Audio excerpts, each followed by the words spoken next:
કાચી કેરીની આ ચટણી બનાવી લીધી ને તો શાકની પણ જરૂર નહીં પડે, એટલી ટેસ્ટી ચટકારેદાર બને છે। એના માટે એક નંગ કાચી કેરી લેશું અને એને મેં અહીંયા છાલ નથી કાઢી, તમે છાલ કાઢીને પણ લઈ શકો। 1 ટેબલ સ્પૂન તેલ એડ કરીશું અને 3 ટમેટાને આ રીતે ફાડા કરી દઈશું, એટલે કે અડધા કરી અને ઊંધા મૂકી દઈશું, સાથે કેરીના ટુકડા અને સાથે લસણ અને તીખાસ માટે લીલી મરચી તો મેં અહીંયા લાલ કલરની લીધી છે। ઢાંકી થોડી વાર સોફ્ટ થાય ને ત્યાં સુધી થવા દઈશું। કેરી સોફ્ટ થઈ ગઈ છે, ટમેટા પણ એક સાઈડથી સોફ્ટ થયા છે, બીજી સાઈડથી આપણે થવા દઈશું।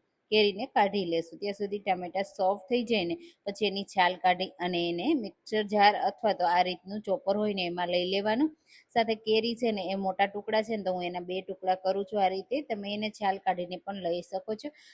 પછી લીલા ધાણા, ધાણા જીરું પાવડર, લાલ મરચું પાવડર, મીઠું અને થોડી ડુંગળી પણ મેં એડ કરી છે। ડુંગળી લસણ ન ખાતા હોય તો સ્કીપ કરવાની। આ રીતે કચરી તૈયાર કરી સર્વ કરવાની, તો ટ્રાય